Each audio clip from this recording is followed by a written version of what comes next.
اس میں ابوالحسنات ذوالقرنین صاحب جو اسپیشل جج ہیں پاکستان کے آفیشیل سیکرٹ ایکٹ 1923 کے تحت، انہوں نے جزوی بات سماعت کی ہے اور دلائل تاحال جاری ہیں۔ دوبارہ ہم نے عدالت میں جانا ہے کیونکہ استغاثے کی طرف سے 3 سینئر وکلاء جو ہیں وہ آئے ہوئے ہیں، انہوں نے بھی یک بعد دیگر اپنے دلائل دینے ہیں۔ جو جج صاحب نے آج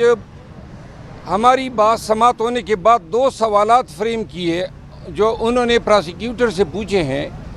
اس میں پہلا سوال یہ ہے کہ دفعہ 5 آفیشیل سیکرٹ ایکٹ 1923 کے اطلاق کے لیے ضروری ہے کہ کسی دشمن ملک کو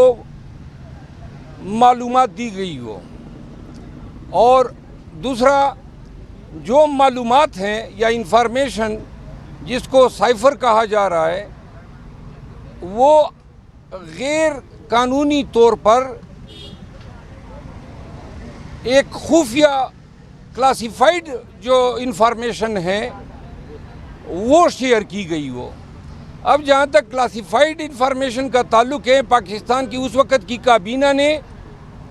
اس کو ڈی کلاسیفائی کیا تھا سائفر کے پیرافریزنگ کو،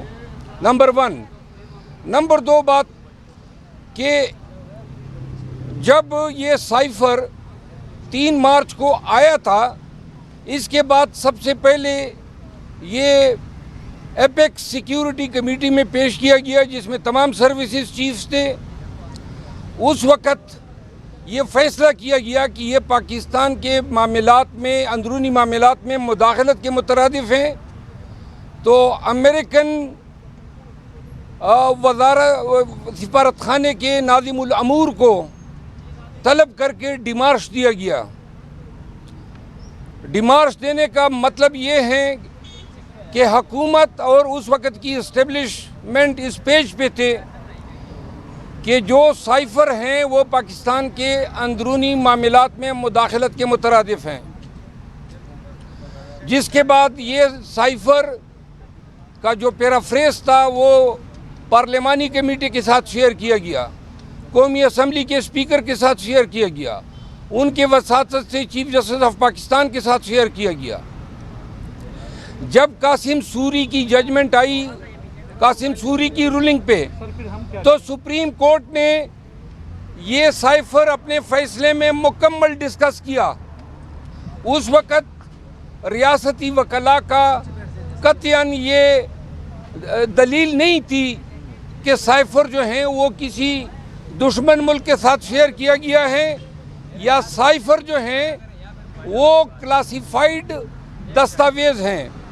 اور سپریم کورٹ نے اپنے فیصلے میں ان امور پہ مہر ثبت کی ہوئی ہے۔ آج جو ہیں 1 سال اور 4 ماہ کے بعد اسی سائفر کو انہوں نے ایک دوسرا موقف جو ہے کے ساتھ پیش کیا ہے، اس کو تعزیری جرم بنا دیا ہے، اور جس میں انہوں نے عمران خان صاحب کو جو ہے 1 ماہ اور 10 ایام سے نظر بند کیا ہوا ہے۔ آج جج صاحب کے جو کمنٹس تھے ان سے تو یہ بدیو نظر میں نظر آ رہا تھا کہ گویا وہ قائل ہو چکے ہیں کہ سائفر جو ہیں اس میں کوئی جان نہیں ہے اور یہ ایک ڈھکوسلا ہے۔ لیکن جو یہ تاخیر ہوئی ضمانت میں، بار بار تعطیلات ہوئی، 2 دفعہ جج صاحب بلا جواز بغیر کسی قانون کے اٹک میں گئے اور جوڈیشل ریمانڈ کی پروسیڈنگ کی، اور یہ تمام ہم نے چیلنج کیے تھے۔ یہ چیزیں جو ہیں ہمیں خدشات دے رہی ہیں، لہٰذا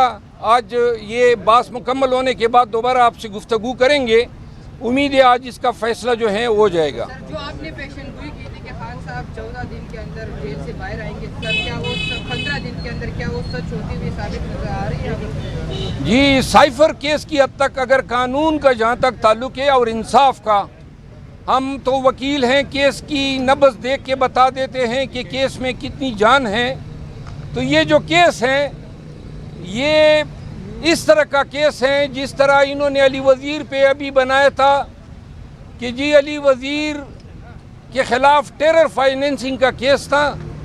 اور فائنینسنگ کا کیس یہ بنائے کہ اے نے بتایا کہ بی نے سی کو سے پیسے لے کر ڈی کو دیے، اور یہ رقم جو تھی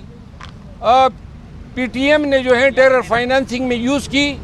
رقم جو برآمد ہوئی یہ مذاق خیز ہیں، وہ 7,000 روپے ہیں. تو اس طرح کے کیسز اگر درج ہوں گے تو پھر مذاق تو اڑے گا. سائفر جو ہیں اس کی کوئی قانونی ویلیڈیٹی نہیں ہے، اس پہ آفیشیل سیکرٹ ایکٹ کا سرے سے اطلاق ہی نہیں ہوتا ہے. ایبیوز ہیں پروسیس آف لا کا، اور صرف لاقانونیت کی بنیاد پہ جو ہے چیئرمین پی ٹی آئی آج پابند سلاسل ہے. شکریہ. شکر ہے، آج تو آپ نے